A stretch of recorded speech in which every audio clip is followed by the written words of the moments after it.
سالي بنات، لاباس عليكم؟ بخير؟ كلشي مزيان؟ نتمنى تكونوا كاملين بخير وعلى خير. اليوم غادي ندير لكم واحد السلطه صراحه منعشه وغنيه بزاف.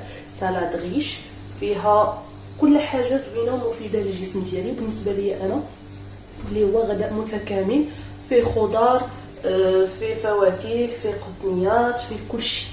اول حاجه عندي لي بات بيان سور، هاد النوعيه هادي ديال الريس كلشي كيعرفها. وعندي جوج ديال جزرات محكوكين في الحكاكه الصغيره بحال هكا باش ما كيبانوش.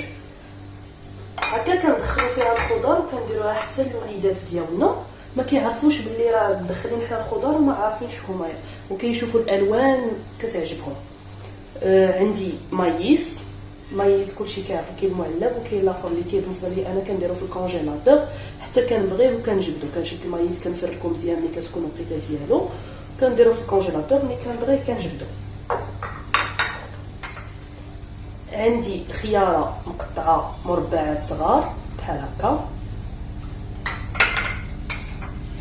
عندي الخس، وعندي فلفله بالالوان مقطعه. نتوما كتعرفوا باللي الفلفله كتكون وقيته ديالتها بعض المرات كنشدوها كنقطعها وكنديرها انا ديما في الكونجيلاتور.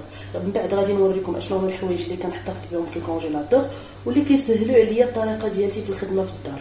نتوما عارفين السيده العامله يعني ما عندهاش الوقت، كاين خدمه، كاين الدار، كاين الاهتمام بالاسره، كاين اهتمام بزاف ديال الحوايج، يعني ما كيبقاش لك الوقت. ملي كيكون الوقت كنصايب انا بحال هاد الحوايج هادو كنحطوه في الثلاجه. عندي الزيتون بجوج الانواع ديالو. انا هذا الزيتون هذا كيعجبني بزاف في لي سالاد، هذا الخضر هذا، وهذا التسيم الاسود. بيضه مسلوقه.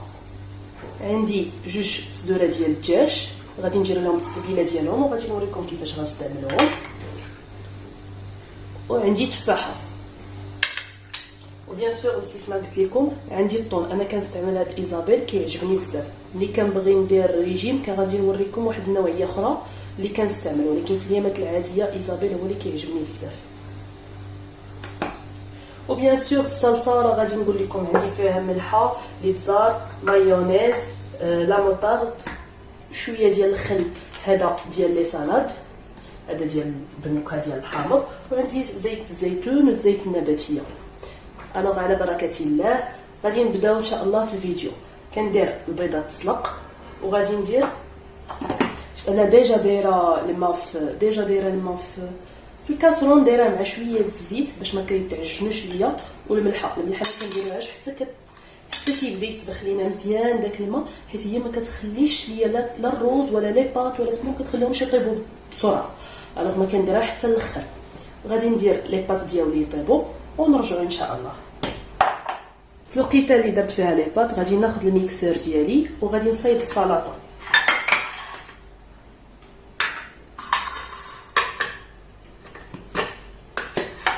السلطه ديجا قلت لكم غادي نديرو فيها معلقه ديال لا مايونيز ومعلقه ديال لا موطارد.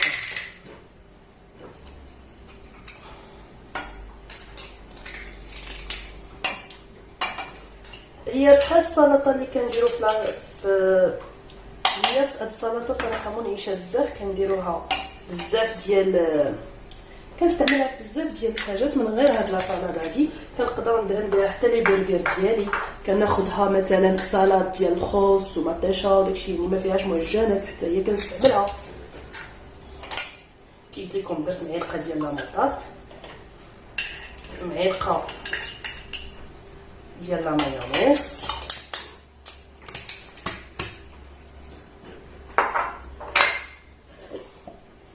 شويه ديال الملحه، غير شويه ما كنديرش بزاف حيت كيف ما كتعرفوا لا مايونيز راه مالحه.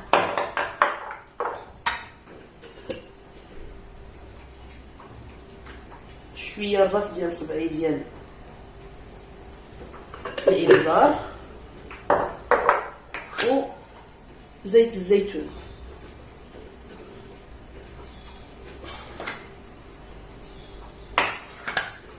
زيت الزيتون كندير غير جهد معلقه صغيره. وغادي ندير الخل ديال لي سالاد.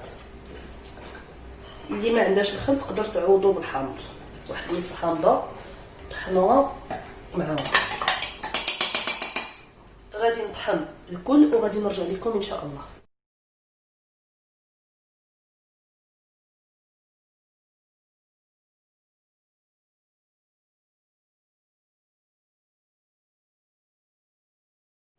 شفتوا كيفاش كيكون الشكل ديالها.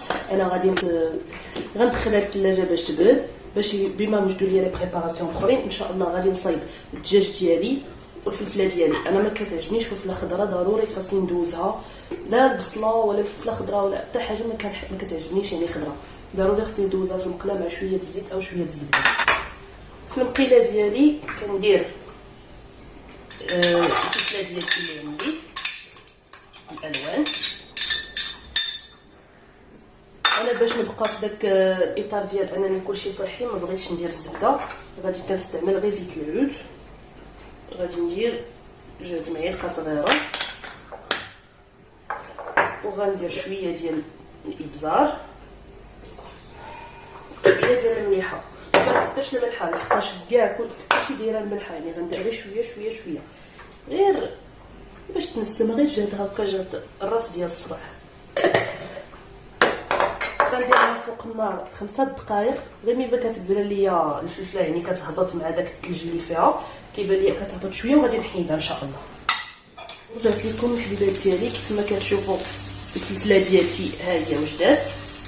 ما كنحاولش نخليها طيب بزاف، المهم كي قلت لكم غير طيح شويه، لحقاش باش يبقاو فيها هاد الالوان ديالها يكونوا باقيين، يعني ما تبقاش ملونه بزاف. كنديرها في بلاصتها، نرجعها لنفس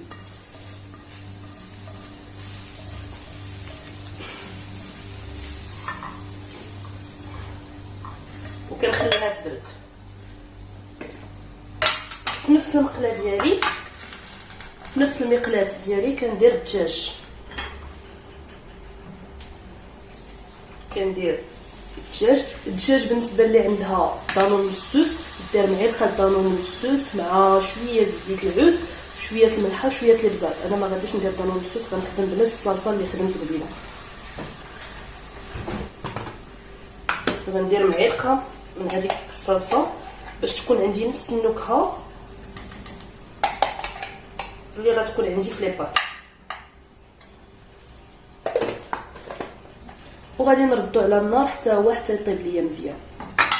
لكم الحبيبات ديالي، من بعد ما طابوا ليا لي بات درتهم شويه في الثلاجه حتى بردوا ليا شويه، حيت ما يمكنش ليا نسخن. ملي كنخلط وهما سخان شويه كيتعشنوا ليا، المهم غير يدفاو شويه لحقاش ما عنديش الوقت باش انني نتسناهم حتى يبردوا. كنجيب اناء بحال هذا فاش نخلط، كندير لي بات، كنحاول نحلهم الا بقاو ليا شويه ناشفين، واخا هما ما كيتعجنوش. ملي كنديروا ديك الزيت ما كيتعجنوش، وحتى ملي كنخليو الماء حتى كيسخن مزيان عاد كنلوحوهم ما كيتعجنوش. باقي غادي نصايب معكم بزاف ديال الحوايج لي بات وبزاف ديال الصلصات عفوا غادي نصايبو معكم وغادي نوريكم كيفاش. هنا كي قلت لكم كندير الفلفله ديالي، الخس،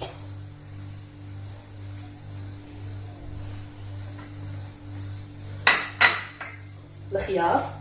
كنعاود بالنسبه للبنات اللي يلاه جاو ما طاحقوش ما كانوش معنا في الاول ديال الفيديو، الجزر،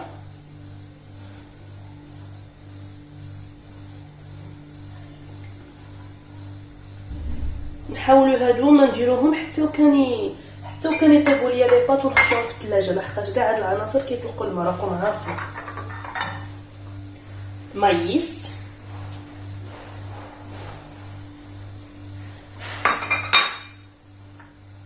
الزيتون، غنحاول ندير غير الزيتون الخضر دابا،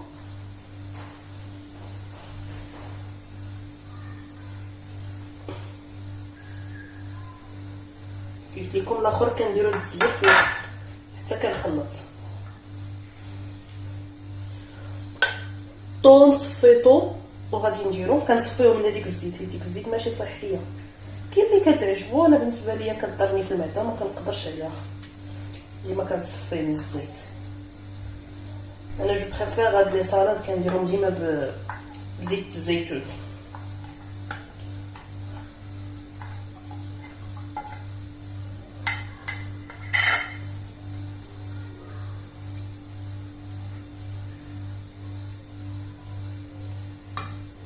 هنا كنقطع البيضه ديالي، وشفتو بالنسبه للدجاج شفتو كي تجي فيه ديك الصلصه ديما لا سالاد كتمشي كنبغي نقول الصلصه كتمشي ليا لاصوص، ملي كتجي كندير فيها ديك لاصوص مع فمي ما معودش على الصلصه ديما كنقولوا لاصوص. ملي كتجي فيه فنه وكتخليه فتي لواحد الدرجه ما كتصورش، وكيكون فيه نفس لوغو اللي كيكون عندنا في لا سالاد. المهم هادو كنخليهم عندك الزبيب والبيض والزيتون الكحل والتفاح حتى الاخر، عاد كنديروهم غنخلطوا العناصر اللي عندنا هنايا. الملحه ما كنديروهاش بيان سور لحقاش ديجا درناها في الصلصه، وحتى حاجه ما باقي كنزيدوها كنديرو هنايا. كنجي كنحط هذيك الصلصه اللي عندي اللي ديجا حضرت. بالنسبه البنات اللي يلاه جاو غادي تلقاو المقادير كلهم في صندوق الوصف.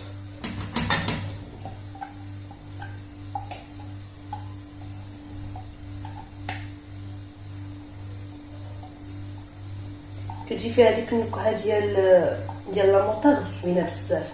كاين اللي كيصايبها بالبيض، غادي نصايبها معكم من بعد، ولكن انا جو بريفير ندير غير مايونيز ولا موطارد كطيح كتكون شويه سهله وتقدري تحتفظي بها الوقيته اللي بغيتي في الثلاجه ما كتخسرش نهائيا. بحال حتى الاسميتو تمشي حتى لشهر، بحال حتى المايونيز شريتيها وبقات في الثلاجه حيت ما فيهاش شي حوايج اللي كيخسروا. وكنبدا كنخلط. جات لكم الطبق ديالي اليوم بعد ما خلطت لي بات دوك العناصر، زوقته شويه، درت ليه داك التفاح البيض. التفاح ما قلت نسيت ما قلت لكم الزبيب، انا كتعجبني النكهه ديال الزبيب مع التفاح داك الزيتون. مهم بلا كيشهي ومتكامل وزوين بزاف. وهكا ملي كنشوفوا حنا الكبار ولا الوليدات ملي كنشوفوا بلا بحال هذا فيه الالوان منظم كيفرحك باش تاكلي واخا ما تكونش عندك لونفي الماكله. نتمنى اليوم يكون عجبكم الطبق ديال اليوم، ونتمنى نكون خفيفه ظريفه عليكم. واللي مازال ما اشتركاتش واللي مازال ما دارتش ليا ابوني، ضغط على الجرس، تنزل لتحت دير ليا ابوني وضغط على الجرس باش هكا تشجعوني وندير لكم كل جديد ان شاء الله. خليتكم على خير، باي باي.